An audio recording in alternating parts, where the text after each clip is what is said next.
피고인은 1970년 6월경 공무원으로 임용된 이래 약 50년 동안 외교통상부 통상교섭본부장, 국무조정실장, 경제부총리 겸 재정경제부 장관, 국무총리 등으로 재직하면서 다수의 훈장과 포장을 받았습니다.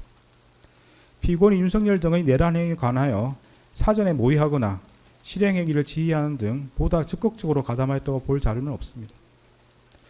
피고인은 국회에서 비상계엄 해제 요구안이 의결되자 이 사건 비상계엄을 해제하기 위한 국무회의를 소집 주재하였고 그에 따라 비상계엄이 약 6시간 만에 해제되었습니다.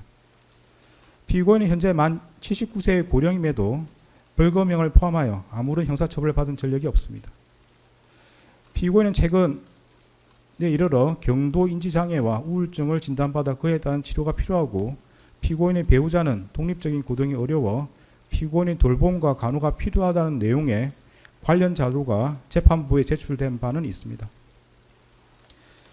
그러나 이러한 사정이 있더라도 다음과 같은 점을 고려하면 피고인에게 엄한 처벌을 하는 것이 타당하다고 보입니다. 윤석열이 2024년 12월 3일 비상계엄을 선포하고 이에 근거하여 헌법에 따라 보장되는 의회, 정당 제도 등을 부인하는 내용의 위헌위법한 포고령을 발령하며 군 병력과 경찰 공무원을 동원하여 국회 중앙선관위 등을 점거, 출입 통제하거나 압수수색한 행위는 앞서 본 바와 같이 형법 87조에서 정하는 내란 행위에 해당합니다. 이러한 12.3 내란은 국민이 선출한 권력자인 윤석열 전 대통령과 그 추정 세력에 의한 것으로서 성격상 위로부터의 내란에 해당하는데 이러한 형태의 내란은 이른바 친위 구테타라고도 불립니다. 세계사적으로 살펴보면 이러한 친위 구테타는 많은 경우 성공하여 권력자는 독재자가 되었고 국민의 생명과 재산과 같은 기본권은 본질적으로 침해되었으며 국가의 경제와 외교는 심각한 타격을 받았고 독재자의 권력이 약해지는 시기가 되면 내전과 같은 전쟁이나 정치투쟁으로 국가와 사회 전반이 회복하기 어려운 혼란에 빠지는 사례를 많이 볼 수 있습니다. 12.3 내란은 이러한 위로부터의 내란에 해당되는 점에서 그 위험성의 정도가 아래로부터의 내란과 비교할 수 없습니다. 왜냐하면 무엇보다도 국민이 선출한 권력자가 헌법과 법률을 경시하고 이를 위반하는 내란 행위를 함으로써 국민이 가진 민주주의와 법치주의에 대한 신전 자체를 뿌리채 흔들기 때문입니다. 현재 우리 주위에는 민주적 기본 질서에 대한 중대한 침해가 있거나 이를 파괴하려는 시도가 있고 이미 유효한 구제수단이 남아있지 않는 그러한 극단적인 상황에서나 논의되는 저항권을 평상시에 아무렇지도 않게 주장하는 사람들, 헌법과 법률에 정한 바 없어 위헌위법한 주장에 불과한 계몽적 계엄, 잠정적 계엄, 경고성 계엄을 당연하듯 주장하는 사람들, 지난 2025년 1월 19일 발생한 서울 서부지방법원 폭동사건과 같이 자신의 정치적인 입장을 위해서는 헌법과 법률을 쉽사리 위반할 수 있고 그 과정에서 다른 사람이 피해를 줄 수 있는 상황이 당연하다고 생각하는 사람들, 민주주의의 근본이 되는 선거제도를 정당한 근거 없이 부정하는 사람들이 있습니다. 12.3 내란은 이와 같이 잘못된 주장이나 생각을 양산하거나 그 상태를 더욱 심각하게 만들었습니다. 이러한 점에서 아래로부터의 내란에 해당하는 기존 내란 사건에 관한 대법원 판결들은 위로부터의 내란에 가담한 피고인에 대한 형을 정함에 있어 기준으로 삼을 수 없습니다. 그리고 기존 내란 사건이 발생하였던 시기와 12.3 내란이 발생한 시기에 대한민국의 국제적인 위상은 비교할 수 없을 정도로 차이가 납니다. 현재 대한민국은 세계적으로 선진국으로 인정받고 있고 이에 따라 국제무역과 국제정치 등에 있어서 그 위상도 기존과 비교할 수 없습니다.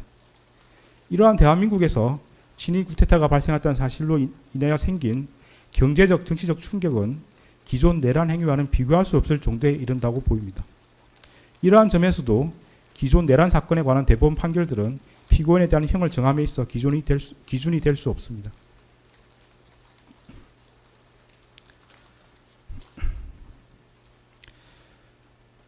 (12.3) 내란 과정에서 사망자가 발생하지 않았고 내란 행위 자체는 몇 시간 만에 종료되긴 하였습니다. 그러나 이는 무엇보다도 무장한 계엄군의 맨몸으로 맞서 국회를 지킨 국민의 용기에 의한 것입니다.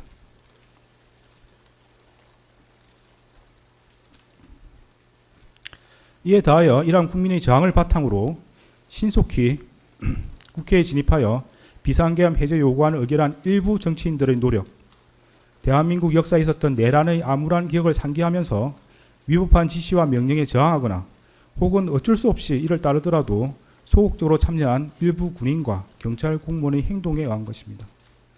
결코 12.3 내란 가담자에 의한 것이 아닙니다. 따라서 12.3 내란 가담자에 대한 형을 정함에 있어 피해 발생이 경미하였다거나 짧은 시간 동안 진행되었다는 사정을 깊이 고려할 수는 없습니다.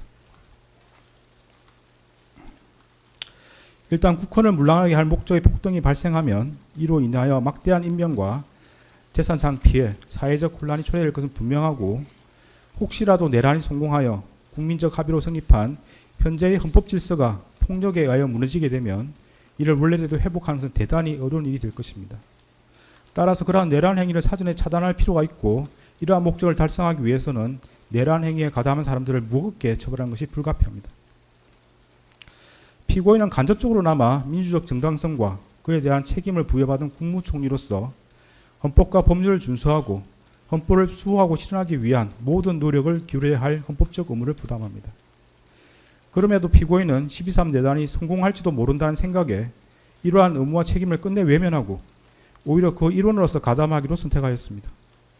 이러한 피고인의 행위로 인해 대한민국은 자칫하면 국민의 기본권과 자유민주적 기본 질서가 유린당하였던 어두운 과거로 회귀하여 독재 정치라는 수렁에서 장기간 헤매 나오지 못하게 될 수 있었고 국민은 씻을 수 없는 상실감과 상처를 입게 되었습니다.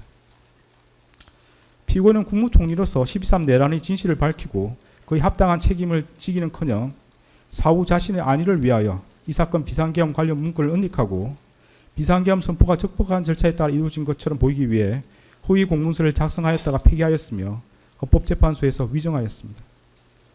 피고인은 재판 과정에서도 허위로 진술을 번복하고 대통령실 CCTV와 같은 객관적인 증거에도 불구하고 아무런 기억이 나지 않는다고 주장하는 등 진실을 은폐하고 책임을 벗어나고자 할 뿐입니다.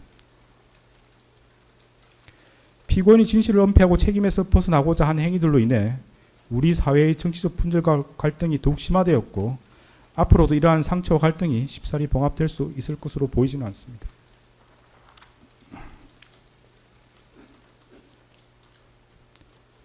피고인은 제2회 공판기일에서 12.3 내란에 관하여 여러가지 법적인 검토가 필요하여 공개적으로 제지하지 못했다는 취지로만 진술하였다가 이 법원의 요구에 따라 내란 중요임무 종사 공소사실이 택일조로 추가되고 대통령실 CCTV 영상 재생 및 증인신문 등 증거조사를 거쳐 자신의 범죄 사실이 탄로나 형사처벌의 기로에 서자 마지못해 최후 진술에 이르렀어야 국민이 겪은 고통과 혼란에 대해 가슴 깊이 죄송스럽게 생각한다는 취지로 진술하였지만 그 사과의 진정성을 인정하기 어렵습니다. 달리 피고인이 진지하게 반성하고 있다거나 자신의 범죄 행위로 인하여 국가와 국민이 입은 피해를 회복시키기 위한 어떠한 노력을 하였다고 볼 아무런 자료가 없습니다. 이러한 점과 그 밖의 양의 조건이 되는 여러 사정을 종합적으로 고려하여 주문과 같이 형을 정합니다.